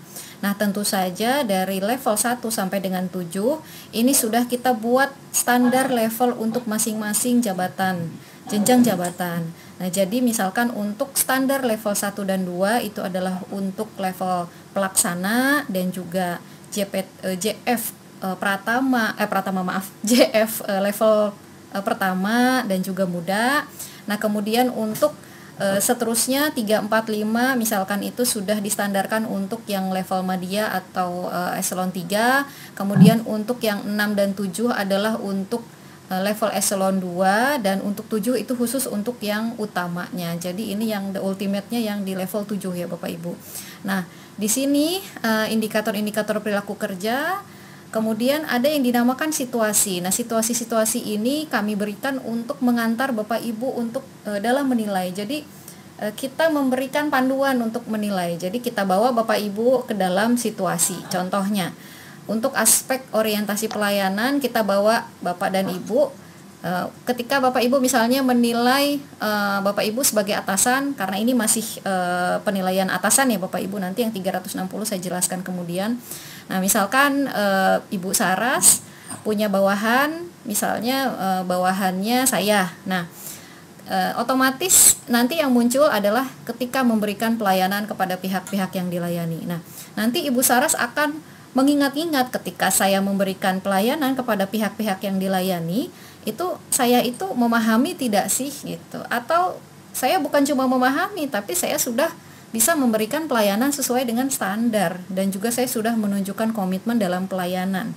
Nah, ternyata saya tuh ada di atas nih, nggak cuma nomor 2 tapi nomor 3, karena nanti di sistem itu dimungkinkan menilai satu level di atas dan satu level di bawah.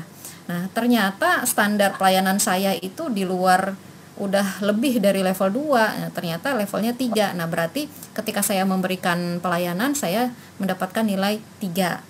Nah, seperti itu. Tapi misalkan ketika membangun hubungan dengan pihak-pihak yang dilayani, ya saya cukuplah menunjukkan komitmen, tapi tidak ada keputusan dari pihak-pihak yang dilayani sesuai dengan arahan. Jadi saya hanya berkomitmen saja, tapi kadang-kadang ketika atasan memberikan arahan ke saya, kadang-kadang saya agak nggak fokus. Misalkan kadang saya agak-agak meleng atau gimana gitu, sehingga ya udah cukup 2. Nah seperti itu. Jadi nanti diarahkan dengan situasi-situasi ini. Jadi ketika Bapak Ibu melihat situasi-situasi ini, oh sudah tergambar. Jadi tidak seperti PP 46 yang saya tidak jelas, pokoknya yang penting saya kasih nilai 90, 76 gitu. Jadi standar ukurannya tidak jelas.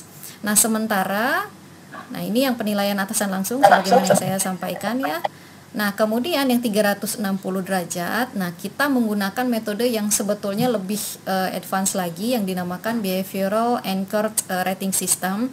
Jadi ini adalah pengembangan dari yang tadi. Sebetulnya standar jangkarnya sama dengan yang tadi Bapak Ibu, tapi kita tambahkan situasi-situasi. Nah situasi-situasinya itu jadi nanti di sini misalkan ketika memberikan pelayanan kepada pihak-pihak yang dilayani, nanti akan muncul pernyataan-pernyataan di sini. Ada pernyataan misalnya saya memberikan pelayanan sesuai SOP.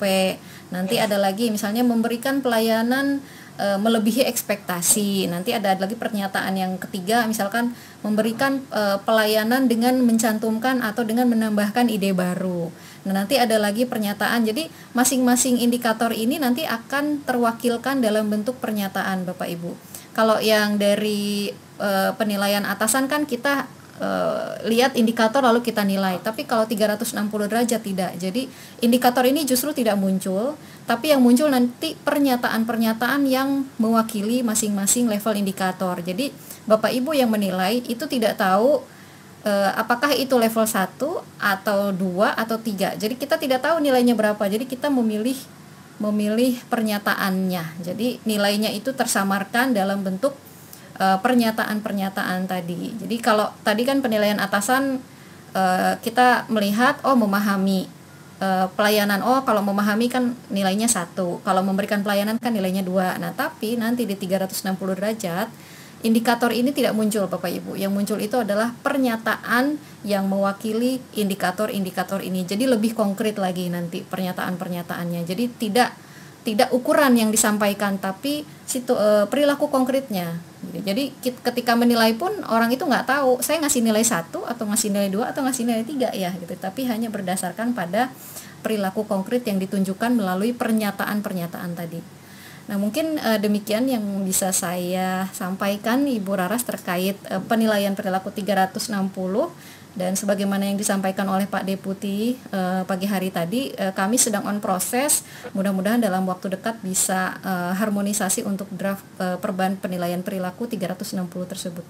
Terima kasih, saya kembalikan kepada moderator Pak Supardal.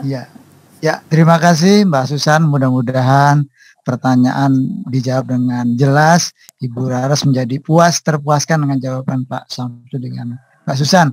Mungkin akan saya ambil dulu dari beberapa chat yang masuk terkait pertanyaan.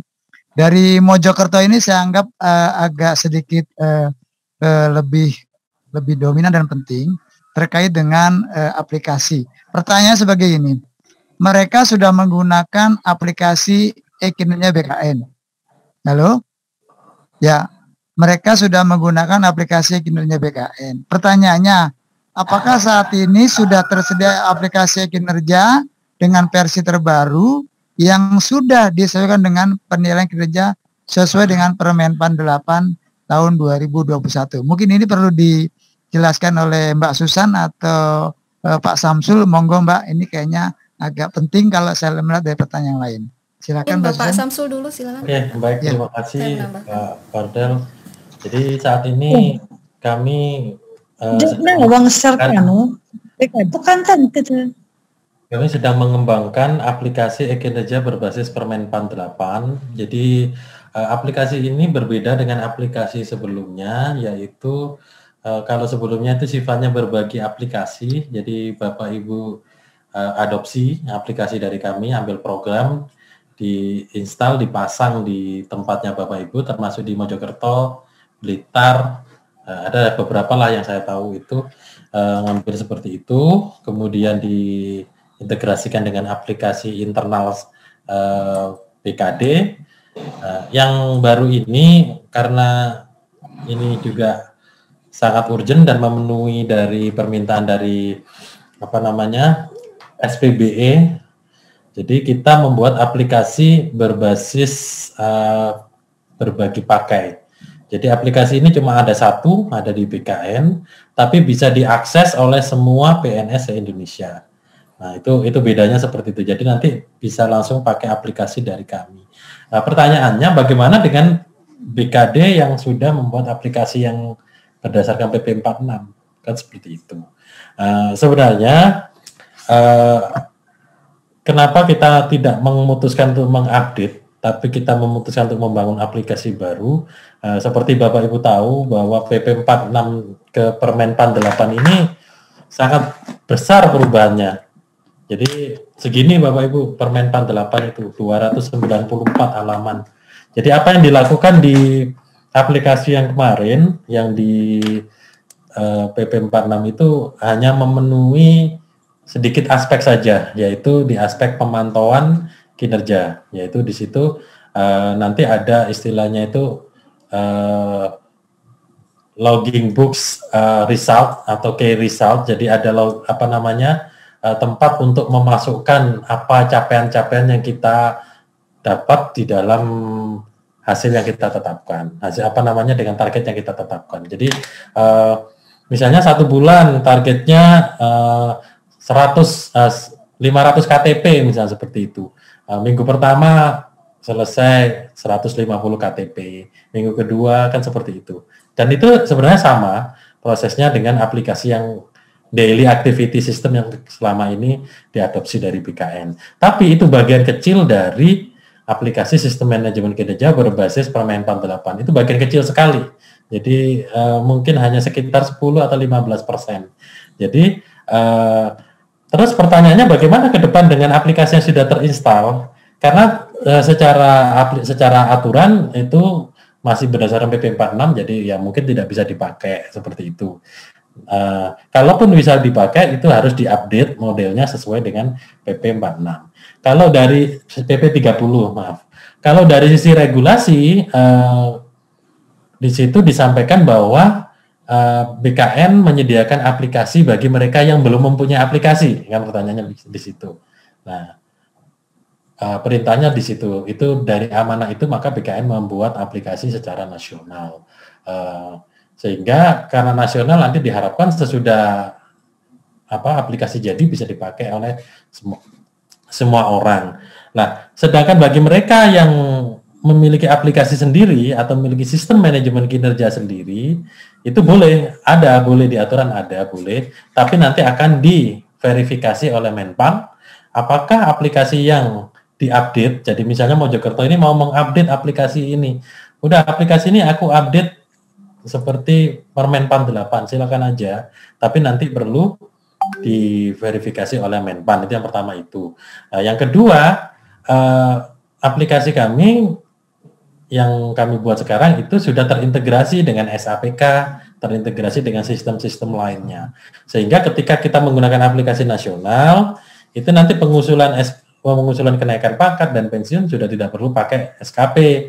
Kenapa? Karena itu sudah terdeteksi di dalam SAPK. Itu kelebihannya di situ. Cuma karena sifatnya itu nasional, mungkin itu sifatnya general atau umum. Ada hal-hal kecil yang Bapak Ibu butuhkan tapi tidak tersedia di aplikasi kami.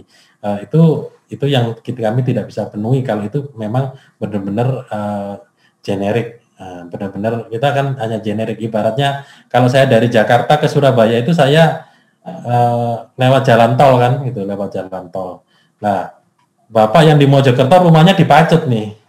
Nah, aplikasi itu hanya menjalankan sampai keluar ke pintu tol Ciwi, keluar dari pintu tol Ciwi. Lah dari Ciwi ke Pacet itu loh, Bapak menyediakan sendiri. Itu aplikasi lokal seperti itu. Kami tidak bisa mencapai ke Pacet, nggak bisa. Tapi hanya sampai di keluarnya pintu tol. Itu aplikasi nasional seperti itu. Nah, sedangkan aplikasi yang kemarin dibangun oleh Mojokerto mungkin memenuhi dari manapun di wilayahnya Mojokerto bisa sampai.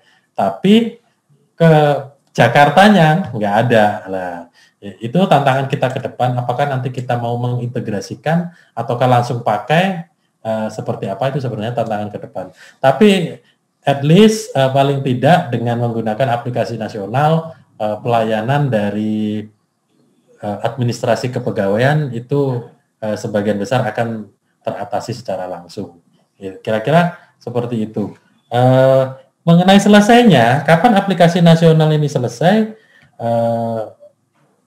Kemarin kita prediksi, jadi ini kita kejar-kejaran juga, jadi mulai 1 April ditetapkan Permenpan 8 ini kita sudah langsung buat probi, saya dan Mbak Susan sudah berusaha untuk menerjemahkan dalam bentuk aplikasi.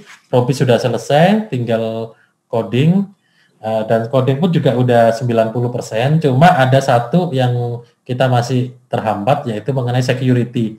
Karena sifatnya nasional, keamanan dari aplikasi ini juga sangat penting, itu yang kita masih diuji oleh yang berwenang ke BSSN kalau nggak salah, namanya BSSN. Jadi untuk security itu, ketika itu sudah selesai, targetnya sih 20 Agustus ini sudah bisa diuji cobakan pilot project antara BKN Menpan, terus baru kita nasionalkan. Mudah-mudahan nggak sampai akhir tahun lah, Oktober itu sudah bisa dipakai. Itu yang bisa saya sampaikan. Kalau ada tambahan, Mbak Susan. Baik, memang yang disampaikan oleh Pak Samsul terkait aplikasi, kami memang sebetulnya dari segi proses bisnis aplikasi terkait sistem informasi kinerja sebetulnya sudah selesai, dan kami sedang berada di tahapan untuk penandatanganan BPMN atau bisnis proses oleh pimpinan-pimpinan kami. Nah, adapun memang terkait instansi yang ingin menggunakan aplikasinya sendiri, memang berdasarkan PP 30 dan Permenpan ini, Bapak Ibu sekalian, bahwa aplikasi tersebut perlu dicek terlebih dahulu oleh Menpan apakah NSPK-nya sudah sesuai dengan Permenpan 8. Nah, ketika itu sudah selesai, mungkin baru nanti tahapan selanjutnya ada pengecekan security dan lain sebagainya. Nah, tentunya masih ada proses-proses lain ketika aplikasi yang dikembangkan sendiri oleh instansi Bapak Ibu ingin diintegrasikan kepada sistem informasi kinerja, karena sistem informasi kinerja yang kami kembangkan ini, Bapak Ibu sekalian, sudah terintegrasi dengan data yang lain, sehingga data dari penilaian kinerja itu nanti akan mengalir, Bapak Ibu. Jadi akan mengalir untuk digunakan untuk kepentingan yang lain, misalkan untuk KP, untuk mutasi, untuk pensiun dan lain sebagainya, sehingga proses atau prosedur yang selama ini kita lakukan dengan nilai kinerja atau nilai SKP di instansi Bapak Ibu, ketika sudah ada nilai, lalu Bapak Ibu biasanya melakukan rekon SAPK melalui ELAPKIN. Nah, proses itu di-cut, jadi sudah tidak ada lagi, sehingga data tersebut mengalir, jadi sudah langsung mengalir saja ke penggunaan yang lain, termasuk untuk kompetensi juga. Nah, karena data tersebut mengalir, Bapak Ibu, sehingga aspek-aspek seperti security ini menjadi perhatian yang sangat besar bagi Kedeputian Sinka untuk mengintegrasikan aplikasi-aplikasi yang dikembangkan sendiri oleh instansi, karena tentunya Kedeputian Sinka BKN bertanggung jawab memastikan keamanan data seluruh PNS di Indonesia. Nah, kemudian terkait penggunaannya, betul tadi bisa digunakan berbagi pakai, dan servernya juga sudah disediakan oleh Kominfo, jadi di masing-masing instansi tidak perlu menyediakan server lagi. Nah, kemudian terkait utilitas aplikasi, tentunya utilitas aplikasi ini memang kita berusaha untuk mempermudah, Bapak Ibu, mempermudah pengaplikasian atau pengimplementasian Permenpan ini melalui aplikasi. Jadi ada proses-proses yang kita simplifikasi di aplikasi. Contohnya penilaian kinerja. Nah, penilaian kinerja ini banyak sekali rumusnya, Bapak Ibu, termasuk kondisi khusus, kondisi umum, itu ada rumusnya sendiri.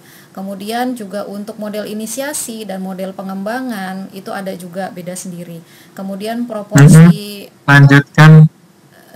Ya, Pak. Makasih banyak ya. Siapa? Nah, kemudian juga ada proporsi penilaian renaksi maksimal 40, PK minimal 60 dan lain sebagainya. Kemudian di JAJF juga ada penilaiannya sendiri, Bapak Ibu, baik untuk model inisiasi maupun model pengembangan. Misalkan untuk JAJF ada penilaian yang cascadingnya sifatnya non direct. Nah, yang sifatnya non direct kami masih mendapatkan aliran nilai dari Oke, ya. Nah, apabila cascading-nya adalah non-direct, kami masih mendapatkan nilai 20, maksimal 20 bobotnya dari atasan kami. Tapi kalau direct, langsung kami mendapatkan nilai apa adanya. Jadi, proses-proses yang sebetulnya sangat rumit, sangat kompleks itu kita upayakan untuk dimasukkan ke dalam sistem, sehingga Bapak Ibu cukup memahami saja secara garis besar alur dan tahapan-tahapan penilaian kinerja dan penyusunan SKP dan juga matriks peran hasil, karena memang yang paling krusial di sini adalah penyusunan matriks peran hasil. Nah, ketika matriks peran hasil ini sudah fix, sudah baik, nah itu tinggal dipindahkan saja ke dalam SKP Bapak dan Ibu sekalian. Nah, mungkin tambahan dari saya demikian, Bapak Samsul dan Bapak Supardal, saya kembalikan. Terima kasih. Iya. Baik, terima kasih Bu Susan dan Pak Samsul. Masih punya waktu kurang lebih 10 menit, silakan Bapak dan sekalian untuk bertanya. Mohon izin Pak. Ya, silakan sebutkan nama dan dari. Saya Hadi dari Pemkot Surabaya. Terkait masalah pendapan ini, dokumen apa aja sih nanti yang dipakai untuk dokumen SKP? Karena kan sepertinya banyak yang mulai dari rencana, review, kemudian penetapan. Itu dokumen-dokumen apa aja nanti yang termasuk sing tadi dokumen manual indikatornya, dokumen-dokumen nanti setiap pegawai itu punya apa untuk menjadi SKP. Kalau dulu kan ada dokumen 1, 2, 3 mulai dari rencana formulir SKP, penilaian capaian SKP, kemudian sampai penilaian SKP. Nah, dokumen apa aja yang digunakan? Kemudian yang kedua pengelola kinerja itu siapa ya Pak ya? Karena terus yang kami sih udah buat, tapi langsung shortcut Pak. Kita langsung level ke penetapan. Jadi kita nggak buat dari sisi dokumen rencana JBT-nya belum, sampai review-nya juga belum. Tiba-tiba kita udah punya penetapan. Karena kan kita tinggal ngambil semua plek dari penilaian kinerja nih. Kita tidak, karena penilaian kinerja kita juga disesuaikan dengan ENSCA. Cuma memang kita tidak sampai melihat EKT-nya. Karena kan kalau rencana kerja tahunan itu kadang-kadang lebih fleksibel daripada ENSCA yang 5 tahunan. Karena mungkin kebutuhan mendadak. Memang kami belum menggunakan yang pakai EKT itu. Nah, yang pertanyaan 2 itu aja Pak. Yang pertama, dokumen apa aja nanti yang dimiliki oleh setiap pegawai bahwa dia dokumen SKP 2021 udah selesai misal. Kemudian yang kedua, siapa aja sih pengelola kinerja itu? Nanti yang tanda tangan siapa? Ya, terima kasih Pak. Terima kasih. Mungkin bisa langsung diberikan tanggapan Pak Samsul, monggo. Oke, Mas Hadi, apa kabar? Sehat ya? Sama-sama Pak. Ya, lama tak jumpa juga nih. Ya. Ini Mas, dokumen itu kan tadi saya jelaskan ada level organisasi, ada level individu atau administrator ke bawah. Artinya satu unit dinas, katakanlah BKD, itu berarti ada satu dokumen. Yang pertama adalah penetapan SKP JPT, SKP JPT, terus matrik peran hasil. Itu yang penting itu. Ya, kami asumsikan ketika SKP ditetapkan berarti sudah melalui proses review dan lain sebagainya. Itu sudah ditetapkan itu. Terus matrik peran hasil itu pembagian. Mungkin sebenarnya itu kalau kita tarik dari performance itu bisa sih sebenarnya itu tinggal mengubah covernya aja seperti itu. Terus kemudian untuk yang mereka yang di bawah individunya itu sudah mulai langsung ke penetapan SKP aja. Jadi sudah seperti itu. Tapi yang di atasnya itu harus ada. Artinya itu dibuat satu untuk semua. Jadi untuk yang punyanya kepala BKD sampai ke matrik peran hasil itu cukup bikin satu. Nah, terus baru turun ke yang lain sampai ke semua. Jadi nanti kita buat satu matrik, satu BKD. Nah, di situ dari dasar matrik itu sudah jadi, itu nanti disebar aja ke orang se-BKD. Nah, dia ada namanya di situ, dia mengerjakan apa. Seperti itu. Itu untuk masalah dokumen. Jadi dokumen yang pokok itu adalah SKP JPT, matrik peran hasil, dan SKP individu. Itu dokumen yang pokok. Untuk proses membuatnya, ya itu tadi ada rencana, ada review, ada penetapan seperti itu. Kemudian apa namanya, untuk pengelola kinerja. Jadi pengelola kinerja ini sebenarnya kalau di Menpan itu adalah jabatan fungsional. Jadi nanti itu akan ada jabatan fungsional pengelola kinerja. Saya belum tahu Ibu itu nanti apakah yang instansi pembinanya Menpan atau BKN, saya belum jelas juga.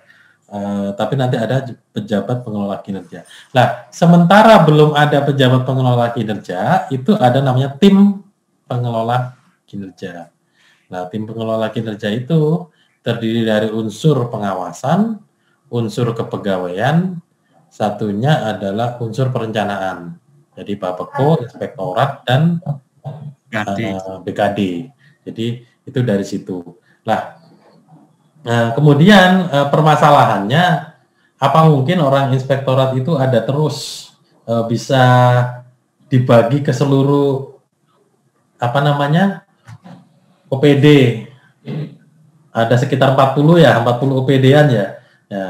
Masa iya orang inspektorat kita bagi semua segitu, orang BKD seperti itu. Nah itu sebenarnya itu yang perlu kita diskusikan seperti apa. Tapi begini, sebenarnya yang perlu kita ketahui di situ di Permenpan tertulis sesuai kebutuhan. Nah sesuai kebutuhan ini kan luas. Nah itu nanti bisa kita tambahkan mereka yang berasal dari OPD-nya, jadi dari dinas. Nah kemarin kami di BKN kami mencoba masih memformulasikan sebenarnya tim pengelola kinerja ini seperti apa. Jadi ini masih kita petakan dulu kewenangannya. Artinya misalnya dia memberi tugas mereview kinerja. Apa ya Mas Hadi mau mereview SKP-nya Bumia, kan tidak mungkin.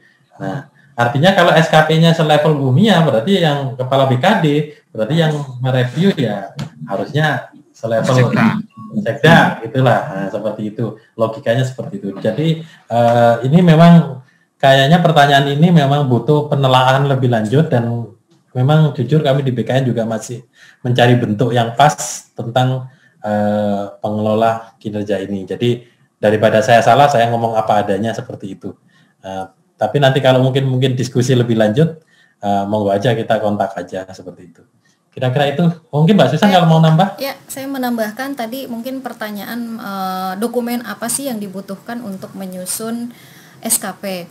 Nah sebetulnya untuk menyusun SKP itu akan sangat dimudahkan ketika kita sudah memiliki pohon kinerja organisasi. Jadi ketika sudah ada pohon kinerja itu akan sangat mudah ya Bapak Ibu untuk menyusun SKP. Nah itu yang pertama. Nah tapi kalau misalnya belum ada pohon kinerja, memang belum istilahnya belum, mungkin saya tunjukkan dulu contoh pohon kinerjanya. Saya mohon izin Bapak Ibu. Mungkin mengingatkan Mbak Susan. Ya, sebentar lagi ya Pak ya. Siap. Ya. Nah, ini pohon kinerja yang seperti ini kalau memang sudah ada, nah ini bisa tinggal dipindahkan saja ke matriks peran dan hasil di kotak-kotak ini ya Bapak Ibu ya. Tentunya kita lakukan penyesuaian dengan bahasa dan lain sebagainya. Nah, tapi kalau memang tidak ada dokumen pohon kinerjanya, nah itu juga bisa kita melihat dari Renstra, atau juga kita juga bisa memperhatikan dari SOTK, dan juga tentunya dari PK ya, PK JPT Pratama, dan dari RKKL atau POK atau DPA ya, untuk menyusun strategi-strategi yang dimasukkan ke dalam matriks peran dan hasil. Nah itu dokumen-dokumen yang harus atau mungkin perlu disediakan untuk menyusun SKP JPT Pratamanya. Namun kalau untuk yang ke bawah-bawahnya mungkin dari matriks peran dan hasil, nah itu yang sudah bisa dijadikan pegangan untuk menyusun SKP. Tapi kalau untuk JPT Pratamanya memang banyak yang harus disediakan, mulai dari Renstra, pohon kinerja, dan lain sebagainya. Mungkin terkait penyusunan SKP, dokumen-dokumennya demikian. Tapi mungkin Pak Samsul, kalau pertanyaannya terkait kalau untuk KP, dokumen mana yang harus disediakan? Nah mungkin itu yang perlu ditegaskan mungkin. Ya, jadi untuk KP itu kan sebenarnya kan kita masih mengacu ke PP 12 ya. Jadi di situ adalah dipersyaratkan SKP bernilai penilaian